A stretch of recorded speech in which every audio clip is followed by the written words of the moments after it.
Tonight, we focus on what's behind even more criticism of the St. Louis Circuit Attorney's Office ahead of Kim Gardner's resignation coming June 1st. Advocates who are supposed to meet with crime victims are now coming forward to our I-Team with serious allegations about what happens on the inside. Our Christine Byers also talked with the mother of one murder victim and uncovers just how bad this problem is. Johnetta Doss knows what darkness feels like. I was suicidal. I didn't want to live anymore. Doss's daughter Cariel was just 18 years old when she was gunned down in the Jeff Vanderloo neighborhood in 2020. She was shot in the back of the head, so she didn't even know it was coming. She was a senior at Parkway West. She was just a joy to have and be around, and she knew what it meant to be a friend. A childhood friend was charged with her murder. I have no idea why a person can go from being a friend to being an enemy. Johnetta says weeks and months began to pass with no word from St. Louis Circuit Attorney Kim Gardner's office. So when you did get someone on the phone, what would happen? They said that someone would get back with me. I haven't heard from anybody. So Doss started learning how to keep track of her daughter's case online. And I had to watch her case like a hawk.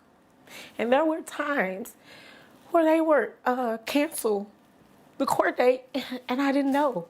That's not how it's supposed to work for crime victims and their families, according to two victim advocates who used to work for Gardner. The Victims' Bill of Rights in Missouri really speaks to a victim's right to be notified. It guarantees them a right to have their voice heard.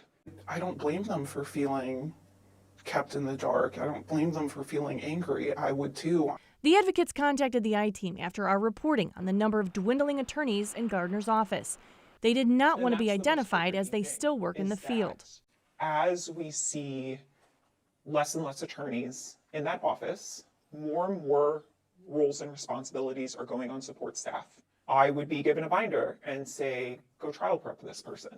I'm not an attorney. That's why Jonetta's story, No one reaching out, contacting me, calling me, doesn't surprise them. It was just a blatant disrespect for victims' rights. It was not uncommon for Kim to ignore the thoughts of the attorney who had handled the case from the beginning.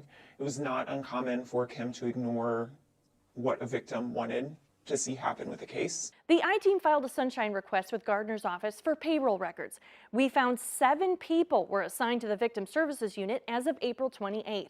The advocates we talked to say that's half of what it should be, leading to victims' families often being ignored.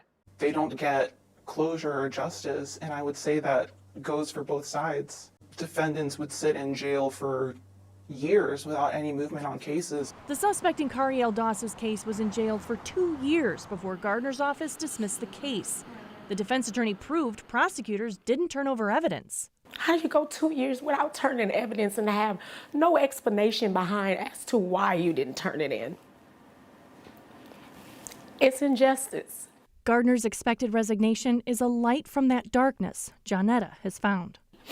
I'm very hopeful. For the I-Team, Christine Byers, 5 on your side. The Circuit Attorney's Office released a statement today in response to our story. They say victim services has always been a top priority of Kim Gardner.